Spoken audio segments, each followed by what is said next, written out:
editor-in-chief at BNE IntelliNews. He joins us live from Berlin. So, Ben, Lukashenko and sanctions. Belarus has been sanctioned and sanctioned and sanctioned again by the EU and others.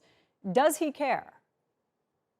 I don't think he does. It's annoying for him, but at the end of the day, with Russia's backing, Belarus has been put in a more difficult economic situation. But as far as Lukashenko is concerned, he's still got his job as president. He's still in charge, and he's continuing to cause trouble, lashing out in this case with this crisis that he's engineered. And so the sanctions have limited effect on him. But it has driven him into the arms of Russia because that's the only place they can get any money from. Right. So Lukashenko, in the past few days, we first heard him say that if the EU is waiting for him to flinch, that is not going to happen. Now today, as we see foreign ministers meeting, Lukashenko says, oh, well, I will repatriate these people. Also, as we just talked about, the numbers have not been rising of people who are stuck there at the border. So is this Lukashenko essentially flinching? No, he's escalating. I mean, he's painted himself into a corner now. He can't back down.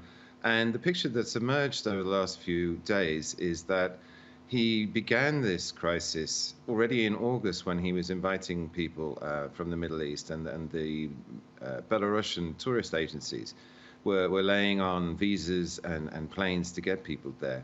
But what's happened in this case is that the whole thing has escalated and taken on a life of its own.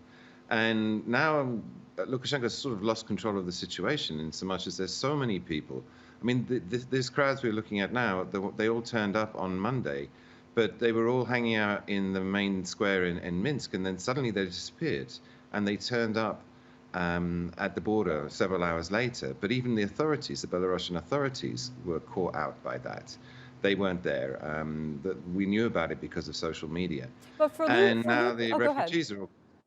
Now the refugees, they're organizing themselves, and the Belarusians are trying to contain it. Lukashenko's basically milking this because it's turned into such a big international issue. And for him to look like the strongman, particularly amongst his own elite and to the people at home, it's important to do this. And he's trying to show up the EU as double standards, as ignoring their own human rights laws, and to make it look bad. And actually, he's had quite a big PR win from all of this. For him to say that he will repatriate these people, is that in any way a solution? Is that acceptable to any side? I don't think so. I mean, you listen to the refugees talking who are there, and they're like, life is terrible at home. We're not going back. I'd rather die here on the border. It's more rhetoric from Lukashenko. I mean, the man is, he's been in power for 25 years. He knows how to play this game, and he's coming out with whatever he thinks will play. And he's trying to paint himself as like, the reasonable leader who's going to take care of these people. And to be honest, to be fair, I mean, the Belarusian side has been trucking in trucks full of firewood. It has been bringing food, medical stuff for the children as well. And so people have something to eat now. But again, it's all part of the show. I mean, you have to look at it in those terms. Right. He's putting on a show for international consumption. All right, Ben, always great to have you. Thanks for that.